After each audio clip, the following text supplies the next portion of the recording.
We're talking about debugging JavaScript, and I think it'd be most best served to like push our way through some kind of like little project and see where that might actually come into real life. This says for debugger, which we'll use debugger, but we can just kind of talk about like how debugging JavaScript in general works. I thought like I have this like really simple project already set up, like really simple with just an HTML, an index.js, and a CSS where we can just kind of have a sandbox. And I thought what we could do is like collaboratively to have the goal of building like a tip calculator, and that would require all sorts of like debugging. Does anyone think that's a good idea? You guys into that? Oh, I'm very hot. I'm gonna stay under this shade. Yeah, I love the idea of Cool. making a calculator. Yeah. I think we should have like a little notes section. Yeah. And talk about what we might need for something like this. So again, like this is like a little web application. I have boilerplate here, a script wired up. So like I should be able to go here and say that's like hello, and that's wired up because all we have is a HTML page with loading that script. Okay, so the goal we want to do is have like a tip calculator. I thought it would be cool to have a like maybe radio buttons or a select box for set amounts of percentages, and then like or the ability to put in a custom amount, and then like submit the tip calculator, an input for the total cost of meal, say, and then set amounts, put in a custom amount, submit the tip calculator, and output like the full amount due with that percentage. Cool. So I kind of want you guys to like interact and talk about what like from an HTML perspective and JavaScript perspective, and all the debugging will happen like by default because I didn't plan how to build this. I want to build it together and have stuff break and then debug it. So you just plan on unmuting yourselves and talking about like, we want to have like, what would be the first thing we want to have? We have this blank HTML document where I could just say like anything in here, like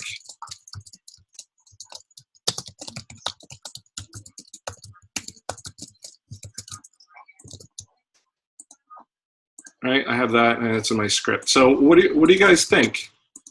Anybody want to talk about like what that might entail? Because that'd be like a real little program that you might want to build.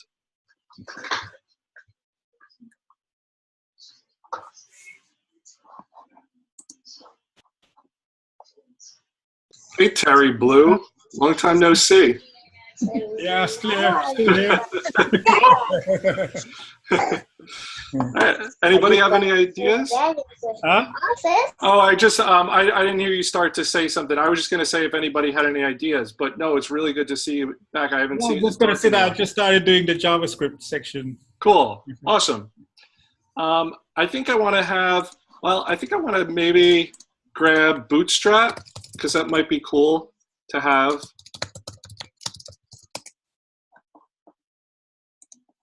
And this is called the Bootstrap CDN, where we can include this in our application and have access to the styles of Bootstrap, which we may or may not use. And they have a JavaScript bundle. I think this might just work if I put that here. Maybe have this before the index.js so we can override it if we want. And I have that hello there. So usually you can see Oh, that's not what I want. This needs to be inside of a style sheet.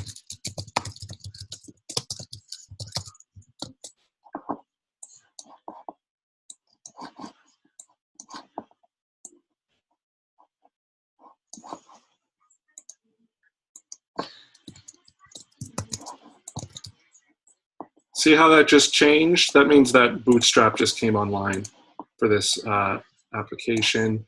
And then obviously this has to be in a script. I thought they would have that, but they need us to manually put it in a script tag. All right, so that's just like, I don't know if you guys have ever done any Bootstrap before, but it's just like nicer default styles and like their own like form elements that you can style really nicely with like little effort. We could Google styles. I think I want to have like a div to house the whole thing. I might call that like div class of container. And I just, like I said, I just wanted the debugging to be sort of like organic here. So that's why I'm like taking this approach. And maybe inside of this, page 3.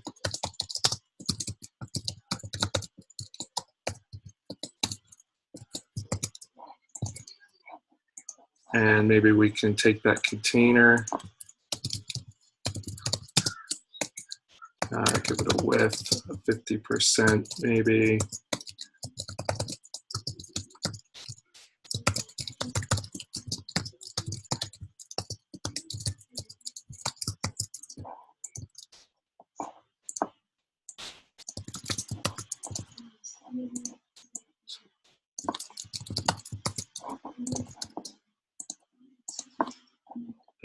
This was in H4.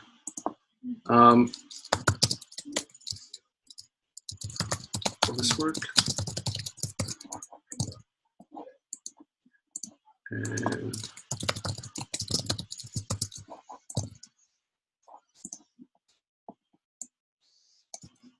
it's weird that it's so wide. I don't know why that's happening right now, but that's okay. All right, so like what kind of elements might we need here? So are we going to ask user to input the, like, this is a typical calculator, so maybe the price of the total of the check, price of the check. I think then we can make a function to calculate the tip. Cool. I think that's a great idea. I think this is I think this might be like a keyword in Bootstrap, which is like container 1. I don't know why it's so wide, and when I'm saying it's not that wide. That's why it's like a default. It's like a default Bootstrap thing for container. So yeah, I think definitely we need an input element. So maybe we'll put that under here. Bootstrap has these helper classes, which I'll see if I can remember, which is like, makes them kind of nice. I think we can call this form group. And then inside of it, put an input type of text class. These are like Bootstrap keywords type of text. Let's call it ID check amount.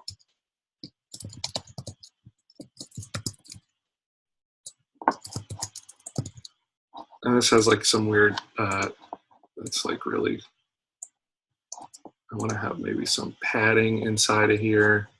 And this isn't supposed to be about style, but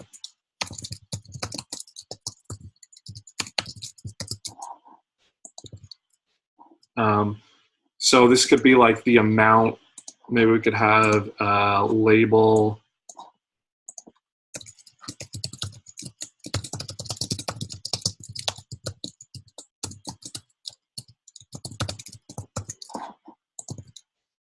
Okay, something like that. And so like we have this input field. What's one thing we know we're going to have to do in order to ever do anything with this calculator? Is like know what the user put in there, right? So we were talking about this bug, Yashri, before we jumped over to this study group, but since we have the script loading down here, we know that we can access DOM elements after they're rendered, because it's like at this point in time, everything has already been loaded. We could also have this script up top and wait for like a document ready listener in order to do that. But I want to see if I can just grab a hold of this and be able to read what's in this element first, because we can't do anything until we have that. So I would think we would need, what else do we need here to make anything happen? A submit button? Yeah, that's what I was thinking. Let's see if that works with this this bootstrap thing.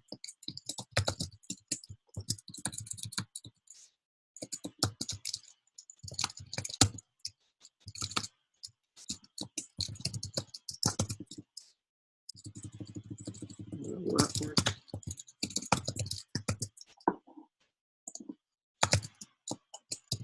Button name equals, let's just say button. Calculate. All right, so this is the first time like maybe we want to do something when something happens. So this is where I like start like having a game of catch between what I'm doing here and hopefully having some like feedback as to like that's doing anything. So like now I'm also starting to think about like what kind of, you know, this is all about what this thing looks like, and JavaScript is all about like how it's going to behave. So that's where I'm starting to think like where I can get some functionality out of this. So I want something to happen when I click this button. So there's a term for that, and it's called like event listening. We don't know when in time someone's going to click this button, but we want to put something on the DOM element to make sure when it happens we can run some code. So does anybody know like the format for that? How we might grab a hold of this button and listen for something to happen?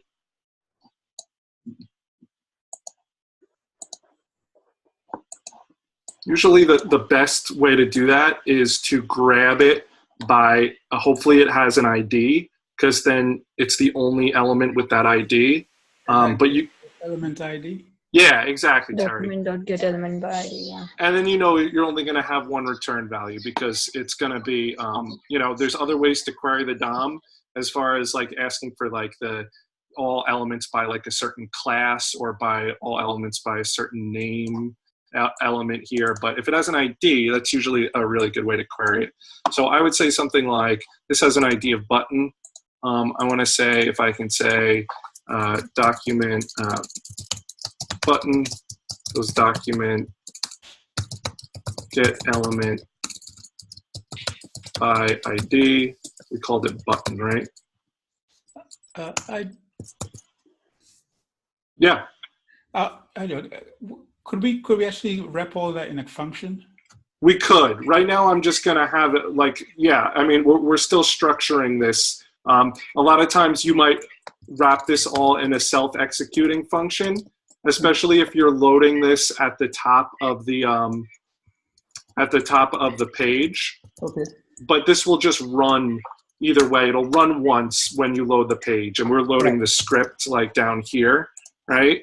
So when this loads, any code that's written like on the top level will run. Okay. So this will still work. It should anyway. So I'm going to say like button add event listener, and then we give it the name of the event we want to respond to. So this would be like click. The second argument is a function that will run. And then the third argument is this thing that's almost always false. It's like a propagation thing where it tells you whether or not the event will bubble up or not. If the element is sitting inside of another element and you have various event listeners on, like, say if you had a click listener on the div itself and the button, it would be like, okay, which which event listener should I respond to? And this has to do with the way it either propagates down or up. We don't have to talk about that right now. But so this is what I would say, like at this point in time, like this would attach this event listener to it, hopefully. And when I click it, I just want to run some code. And like I said, this lab says, this study group says debugger. And I would say that like coming to this point in time, like debugger is really similar to Ruby's binding pry and is very useful in that regard. I tend to use console log a whole lot more than I use debugger, but we can throw one in here and see if we can get this to fire. And we'll see what that does.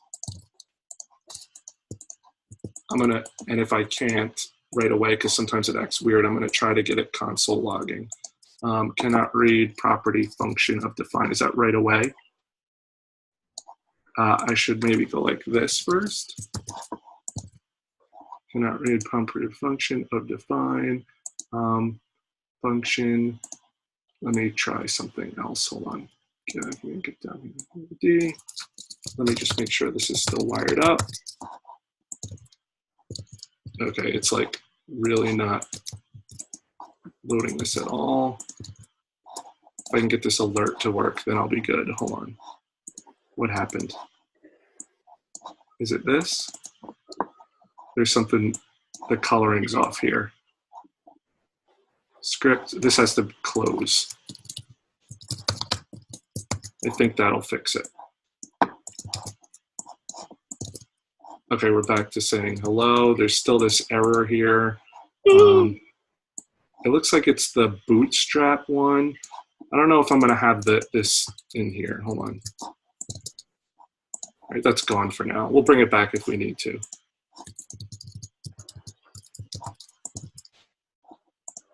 Okay, so this was listening for a click to happen on this button. When it did, it fired this function, which is like a callback, and then what was ever in here is triggered. At this point, we ran debugger, which is like the whole point of like pry was to freeze moments in time. So like obviously we don't have anything going on yet, but this by default, by the way, takes an argument of the event itself, the click event. So actually, we could see if we could grab a hold of that. Like, so we're supposed to freeze at this moment in time, just like in pry, and be able to check out like what kind of local variables exist. Do they equal what we expect them to equal at that point in time? So like here, we freeze at this debugger state, and whatever, just like in the terminal in Ruby, you could start to play with stuff. You should be able to do that in the console. So I have this local variable E, which is the event itself. E has all sorts of stuff on it. The target, like the button that was actually clicked, so you could reference that and do something with it. A lot of times, you know, you'll be clicking on a certain thing that you want to manipulate, like a DOM element, and that's why it's useful to have this event target, because then like I could change like the HTML of it or something like that. But that's just to show you that, you know, that's what debugger is. It'll freeze you in that moment of time, so you can check what a variable is at that point. And that to me is like what debugging is really all about, because when these functions get really complicated, you have these chain reactions going on where 5 functions are running, and the output of all of that isn't what you expected. But like you can micromanage them down to these really little tasks and be like, is the data what I expected at this exact point in time? Well, then I know I can move on to the next point in time. And that's like the best way, I think, to debug everything, because it's always best to manage one problem instead of like 10 problems. Make sense?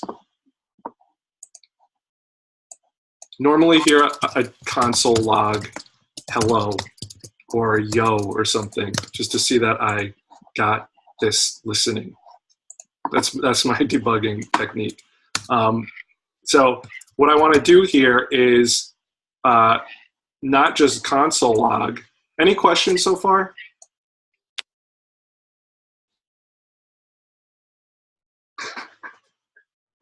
I have this element here, which I'm interested in, which is like what somebody typed into this. So I also have an ID set to that. So what did I call it? Check amount. So what I want to do when someone clicks on this button, in theory, is grab check amount, try to call it like what it is. Like this is actually going to be the element. It's not going to be the actual whatever's in there. If I say document.get element by ID, check them out. And I literally do this like a lot of times along the way and say, and make sure like what this is what I'm expecting it to be. And this is like the input text with the ID of check amount. So it is like this DOM element. Does that make sense? So usually we're not interested in that DOM element, but I might have to look this up, but it will be like, I'm hoping that just works because I can type in hello and we get the value of that at any given time, right? Yes. Cool. What do I want to do with it at this point? Well, we don't really know. Did you guys like the idea of having radio buttons or maybe like a select box for set amounts and then maybe trying to have like another field for an input amount is what I was thinking. What do you think, radio button or select box? Select box sounds good. Okay, cool. Let me see if I can just get some boilerplate for that because I don't have it. I'm not sure I understand what you mean by all that you just said. Oh, you want me to go over what we went Excuse my ignorance, but I'm not sure I understand what we need those for. For what? For what then? Oh, Well, what I'm going for as far as this select thing?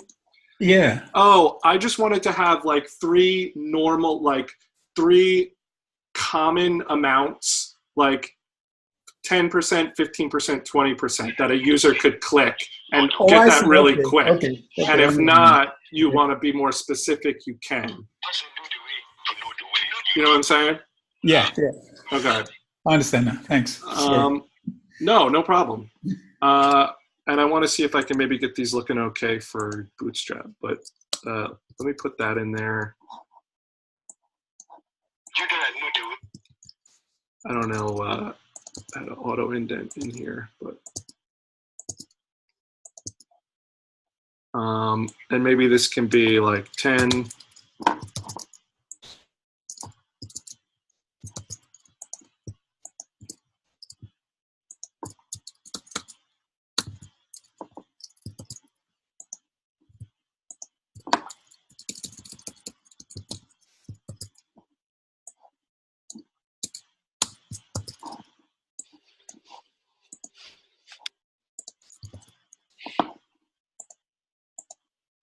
Okay. I wanted to like say maybe this would like, and also I would have like an input, one more input that would be optional. That would, if you clicked it, if you entered into it, like maybe this could be disabled, and if this was blank, it would be enabled. So I have another input here, like let's say that this is the select thing, and we'll say, will this work if I like, I want to see if I can get like select box for Bootstrap.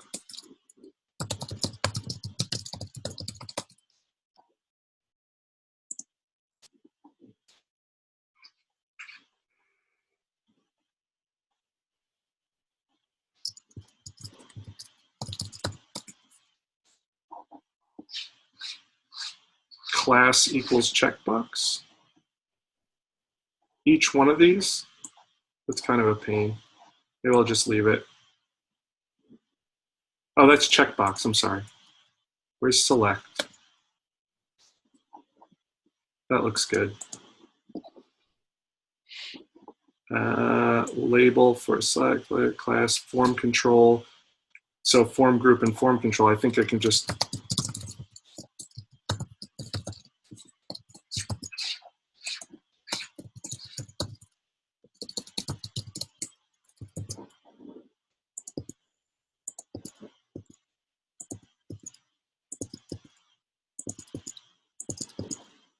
it won't line up perfectly, but class.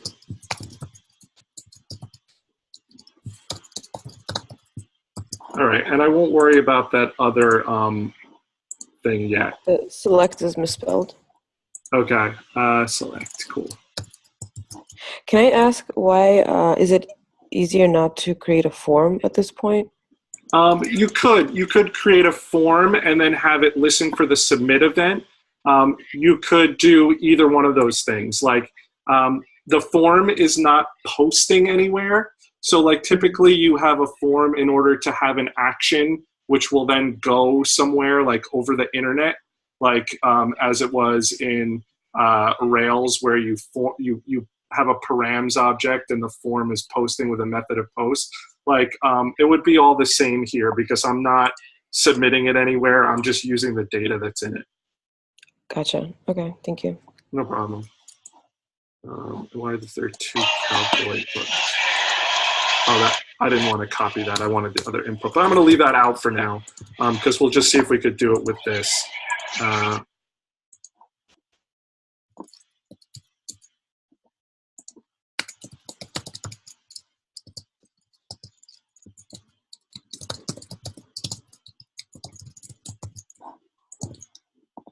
Okay, so our function is grabbing this correctly. And so obviously we need to know the information of what is selected here, right?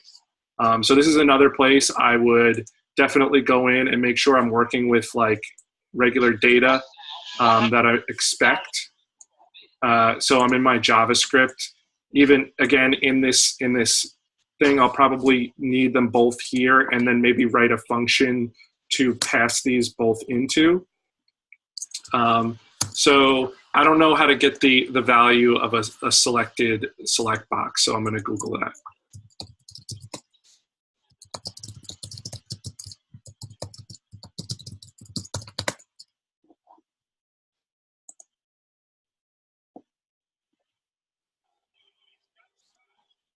So we get the select, and then we get this thing here. I think that looks okay. So E options, where E equals, all right, let me put this in here. And this is totally a place where like, okay, is this data what I expect it to be? Like I'm trying to grab the value of the select box and the check amount. This is apparently some code that gets it out if I name this the right ID. Selected index, hold on, E options, selected, where's selected index coming from? Maybe that's in that, maybe that's like hard coded. Let's try it. But the name of the element is this select box, which doesn't have an ID.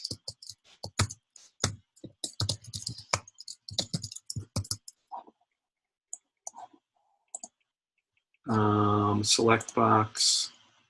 Did I call it select or select box? Select box.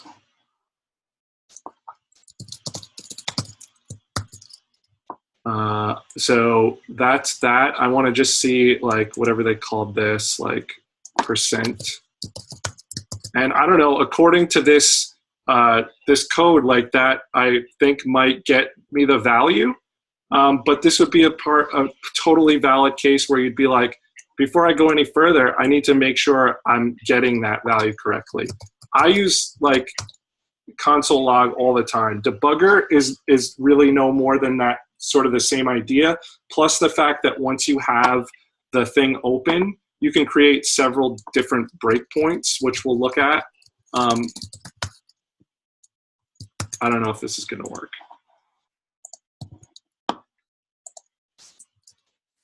20. Yeah, so 20, 15, 20. So that's good. That's super useful. Each step of the way, knowing that what we're working with is is what it's supposed to be, right? Is this helpful, making sense to people, like as far as debugging techniques? Yeah, it's looking good to me. In the, where is this? If I do, instead I do debugger here, like this would raise me into a console, which is nice, because then you can also like run code with it and make sure like the code you plan on using works. So if I'm in debugger and I want to know a percentage, this will automatically open up. It's in sources, which I was looking for, which is useful in Chrome, where I can go and create several breakpoints if I want. And when I run this again, it'll stop at each place that I have a breakpoint, plus where I have debugger. So one thing I'm curious about is if this is a string or an actual integer at this point. I'm not really sure. So I have it here. That looks like a string. So I don't want to really do multiplication with this string. So that's helpful. I'm right here. I see this is a string. I can say like, is this, which is the number version of this, equal to what it actually is? And that's false, because this is the number version, and this is what it is, which is a string. So that's good. So I know that I want my percent to be like, cast this to a number. That sound good? Yeah. So now we're like have a number for the check amount, which I believe will also be a string. So I want that to also be converted, I think. This is where I'm getting the value.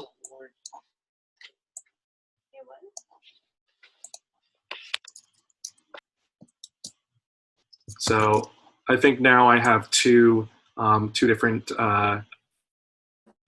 numbers here, which are useful to me. And actually, so what do I have to do in order to make this useful? It's 10%. So I have to like convert this now to be able to be multiplied by an amount and then added to it, right? So what do? Do I have to divide this by 100? I think that's right. I'm going to have something here called like another function called calculate tip, and it's going to expect the check amount and the percent. And once again, I would totally do this if I was developing. I would want to call this, pass in these two things that I'm expecting to be valid, check amount element and percent. You got calculate trip. Calculate trip. Where are we going? What's it going to cost? I'm pretty sure that would work either way, but I'm just defining it beforehand. And now I want to console log these two things and make sure they're making it to this function.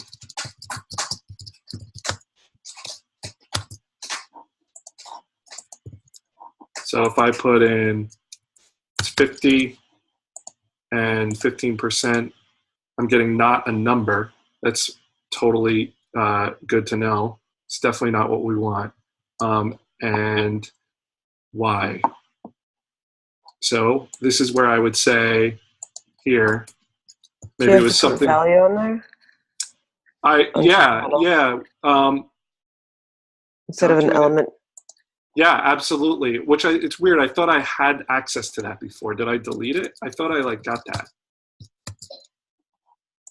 It was weird because I said value before. I was logging that. So let me try it again. Good. So I have the amount and the percentage. I want to now have a some sort of calculation in here. I think the tip amount is going to be like,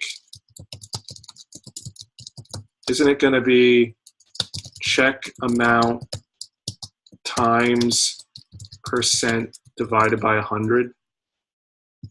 Is that right? Sounds right.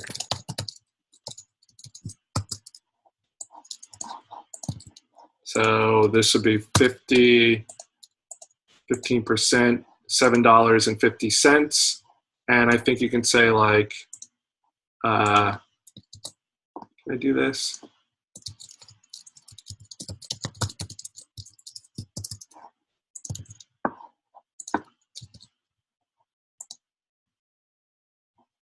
$5, $7.50, 20%. Those calculations sound right? Because if it was 100, it'd be $20. Okay, cool.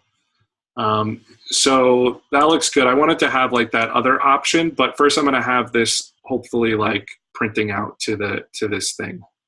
So I'll probably have like a div here, which is by default blank.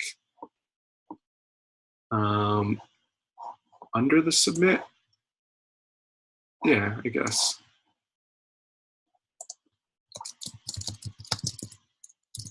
Call this results.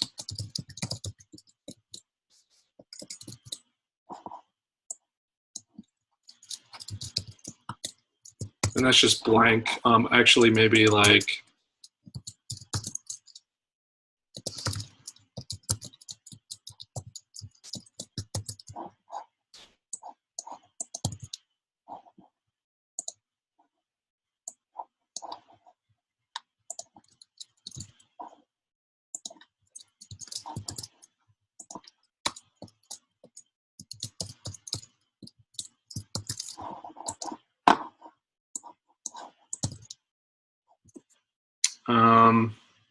and then, so we want to calculate that. So probably have another function for that.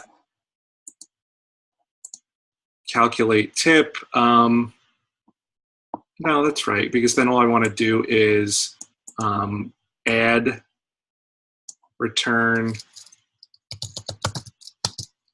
tip amount plus check amount. And so instead of just running this here, I'm actually getting a return value from when I pass in. So I could say var total amount is equal to that and start to see if that's good data.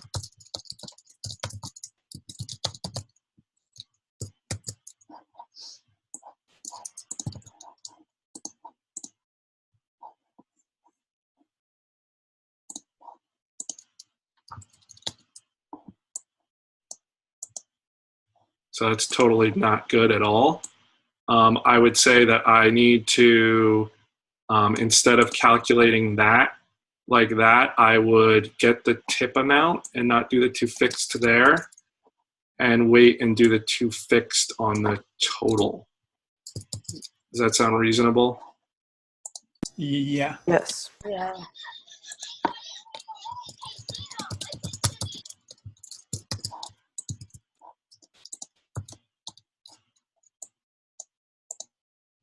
$23. Okay, so that looks like it's kind of working. I have my little results div, which then I now have this amount here, which seems to work good. And like just to, since I called this lecture or study group debugger, I don't want to not talk about it enough, but I'm just like, this to me is like the flow. And then if I needed to play with these variables in the console is when I would pause and be like, at that point in time, like if I wanted to perform the next line of code, like say I had like first wanted to check what this was, but then I wanted to like copy and paste this in and hit enter and see if it worked and get some instant feedback from the console, I would put a debugger in there. And it's super useful coming from Ruby, because you get really used to pry. And for whatever reason, like I love pry in Ruby like way more than I like putting stuff out to a standard output. Whereas JavaScript, I tend to go for this more, where I'm console logging a lot. You might see stuff like console info, and I was kind of looking at that before this group, because honestly, like I only use console log, and the most of the people say there's like no difference besides some semantics, where you can filter, you can set your browser to ignore and not print out certain things. Like if you wanted to, there's like console.warn, which I think will print out and they print out in different colors, I think. So like they give you a warning if you put it there, and you can tell your browser, don't show me warnings, don't show me info, just show me certain things. That's like the only use for it. You can also change the theme now as well. Oh, right. Okay. That's pretty cool. Yeah. Yeah. Awesome. I wanted to check first maybe this, like if this check amount, well, like, because I'll do that at the end once I get this posting, but I don't want you to be able to put in like, you know, hello, and then get not a number. So I want to try to defend against that, but we'll see if we get to that. I have this element, this variable here that looks like it's working, and I want to like display results and pass that in. And so I'll have a different function for that, and say function display results, and that should take an amount. And I would totally do this console log, make sure I'm ending up there. You see how often you're not? Like I was just doing, like we're kind of just doing debugging to show debugging, and like 3 times it's been the wrong thing. That's totally common. So I want to do that. Make sure I'm ending up in this function. Cool, that looks okay. And what I want to do now is grab this results div maybe, or a span inside, like here.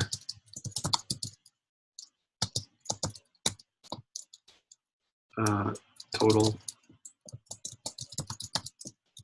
Okay, so that's like a span is just like an inline element where it's not, it's really easy to just put these around and style stuff that way, because it's not like an H5 will cause a line break, a P tag even will cause its own line break. Span is just inline, and you can really work with it and style it however you want. So I can like go to grab it here and say total color is green or something. And right now it's blank. I'm going to try to populate that with the result. So I have this amount here. I'm down here. I want to grab document.get element by ID results, because that's what I think I called it. You could always alert stuff if you're lazy too, like don't feel like opening the console. I see that I have an object HTML div element, so I'm confident like that was right instead of undefined. And then I'll have to see if I remember, because I think I can just set that. That's not what I want. That's what I want, the total. So once again, I can say, now it's a span, because that was the span I made. And now I'm here, and I have the span. I'll say var total span. and I should, I think, be able to just say total span inner HTML equals amount.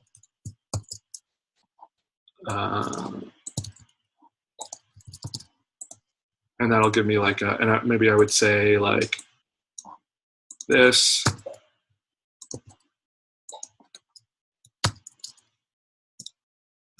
What's funny is that it's like the same token there, but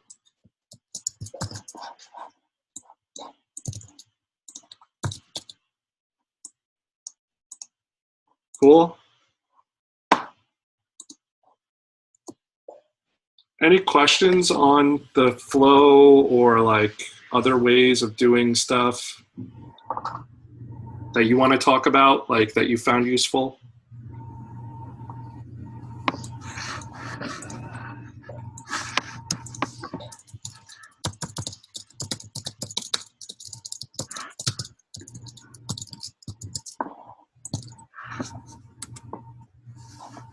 Chat. How to find JavaScript errors with your browser's console. So like, usually like if there's a syntax error, the browser will take care of that and just like spit out some garbage to the console. Like if you have like,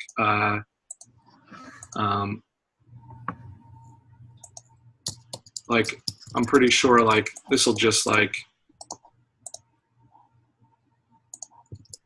you know, that will give you an error automatically if you have some invalid JavaScript running. And otherwise, like just the way you would look at stuff, I always just am a big fan of tracing stuff in time and being like breadcrumbs, you know, like each step of the way. If something's breaking, it could be breaking in a whole bunch of places, but there's a first place it's breaking, and you got to find that before the second place that's breaking. And that's the whole point of this debugging, and like, what is this element at this given point in time? And then it kind of becomes a bit more simple there, because you can always see, all right, if this isn't what I expect it to be, it may be hard to fix and it may take a while, but I know this value needs to be what it is before I can move on, right? Right. I like using I found a great link that I put in there as well myself. Sure.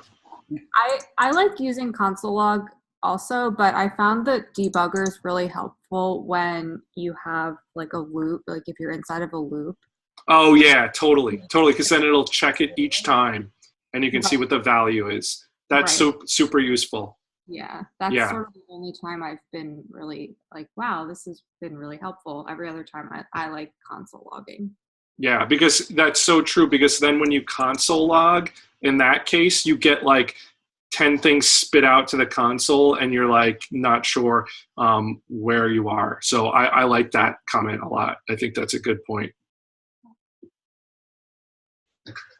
I don't know, as far as the checking to see if this is a number first and not a string, I would say like I'd want to maybe do this at the point of this is returning here at this value. I mean, this here would already be breaking.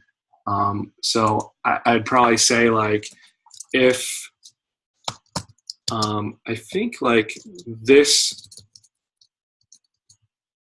like if this wasn't a valid number at this point in time, this would equal not a number. So it's hard to say like there's a if check amount element, can't you say is none? Hold on.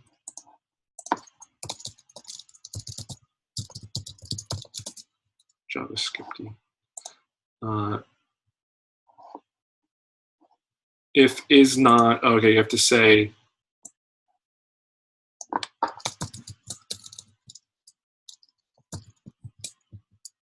if is none check amount element. Because the fact that I'm trying to convert it to a number here and it's a string, I think would make it none. But that's actually a good thing to check. If is none, I would just probably display results. Can I just put a string here? Error, enter a number, and then like just return.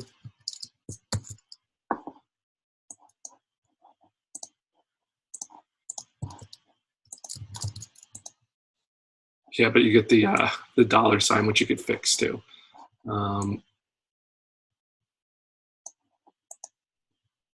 Here, I would say if you'd have to do a check here to see if this is a string or a number. So if maybe put this in a conditional.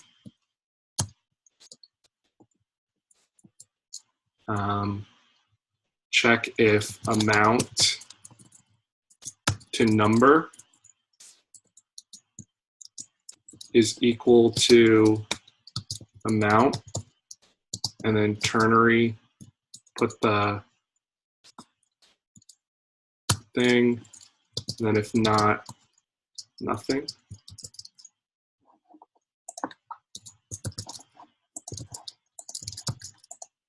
Error, enter a number, but then no, you don't get that. Okay, that was almost good. Because I'm trying to say if this equals, if this is like 50, right? You would think that this would be equal to what it already is. Does that make sense? Any ideas on this? This isn't even part of like, this is just like poking around now, but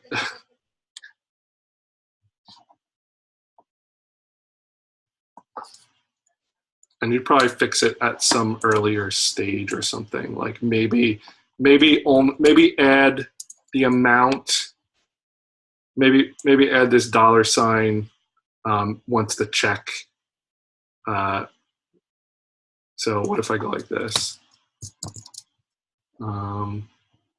This is loading. If this is, it just returns if that's the case, but then it'll display results here. Maybe if I put the dollar plus here.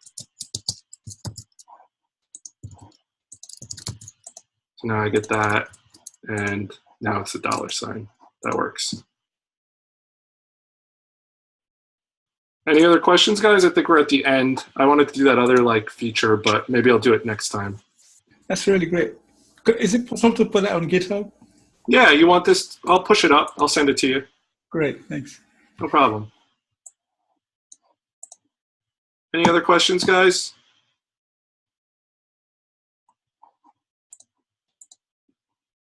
Thank you, Eric.